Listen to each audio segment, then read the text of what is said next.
comment faire entendre les voix citoyennes des pouvoirs politiques et économiques au niveau national et européen? Alors, les voix citoyennes, elles s'expriment sur beaucoup de questions. La question de la démocratie, enfin je vais prendre celles qui sont les plus importantes à l'heure actuelle dans la Grèce, telle que dans la situation elle se trouve. L'enjeu, construire cette convergence, ça je suis absolument d'accord, il faut que les citoyens exigent des politiques, au moins sur le thème de la démocratie, qu'ils acceptent la grande alliance citoyenne.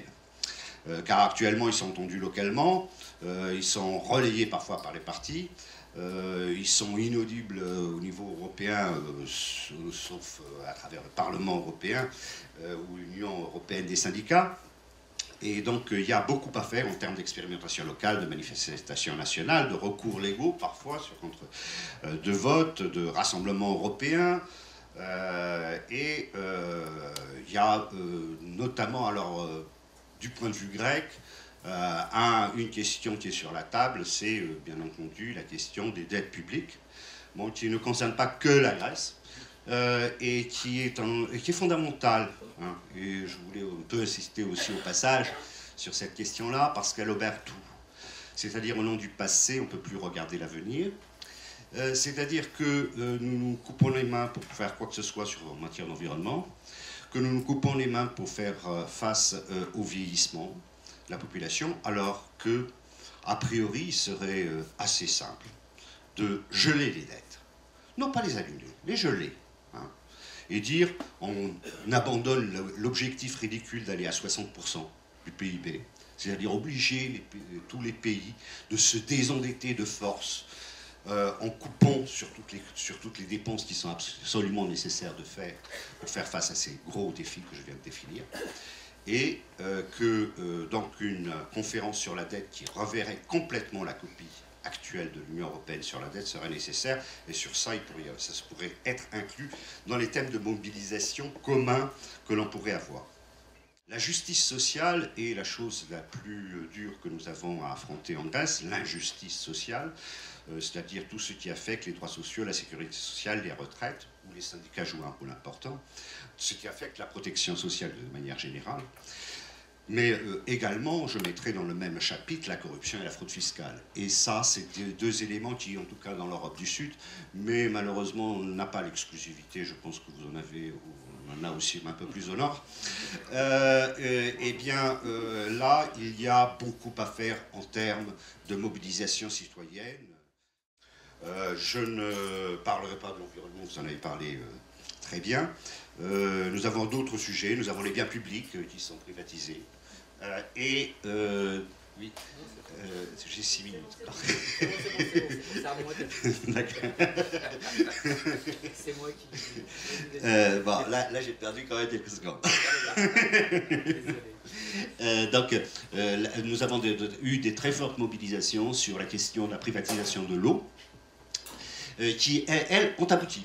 C'est-à-dire que les projets, notamment pour Thessalonique, ont été retirés. Donc, voilà un effet positif des mobilisations. Nous avons d'autres questions qui sont relayées, avec moins de succès, notamment sur tout ce qui concerne l'OGM et les graines traditionnelles. Les mouvements citoyens sont souvent entendus au niveau municipal, ils sont pour partie relayés au niveau national. Mais là encore, peu audible au niveau européen, sauf via Alter Summit, Blockupy, qui sont quand même des initiatives intéressantes. Dans les services publics, alors nous avons un problème particulièrement grave au niveau de la santé. Ça se résout par l'engagement citoyen dans des ONG. Il y a notamment le centre de soins de Lincoln qui est particulièrement important. Là aussi, il faudrait quand même aller dans le sens d'une contre-offensive idéologique et politique au niveau européen sur la question du bien commun et des services publics essentiels. On ne peut pas laisser les choses telles qu'elles sont. Il y a également la question du racisme et de l'immigration qui est très importante dans l'Europe du Sud. Où on voit aussi apparaître des formes comme l'extrême droite de Chrysiali, mais d'un autre côté, on voit un engagement de beaucoup de jeunes, justement sur ce terrain-là, beaucoup plus que sur les autres. c'est-à-dire ils sont plus prêts à se mobiliser sur ça que dans la lutte contre le racisme et la xénophobie que d'autres. Alors comment les citoyens peuvent-ils se réapproprier la politique ? Je pense que les citoyens le peuvent s'ils le veulent, mais il faut qu'ils y croient. Actuellement, ils n'y croient pas, on a fait tout pour ne pas leur faire croire. La responsabilité d'un mouvement comme le collectif Roosevelt montrait que des alternatives existent, sont crédibles, souhaitables, possibles et largement soutenues. Croire et faire croire, parce que c'est le problème que l'on a avant tout, c'est qu'on dit aux gens ça sert à rien. Travailler en solidarité européenne et pour soutien et promotion des luttes et initiatives locales et nationales en France, mais aussi ailleurs. Donc pour finir, dans les semaines qui viennent, le Syriza pourrait arriver au pouvoir en Grèce, ce serait une première, un bras de fer très dur entre le gouvernement qu'il formera, les pouvoirs financiers, la Troïka et à prévoir. Conduire ce gouvernement à échouer et à se plier aux volontés des créanciers du pays est stratégique pour ceux qui craignent que toute concession qui lui serait faite donne un signal d'espoir aux peuples d'autres pays européens surendettés.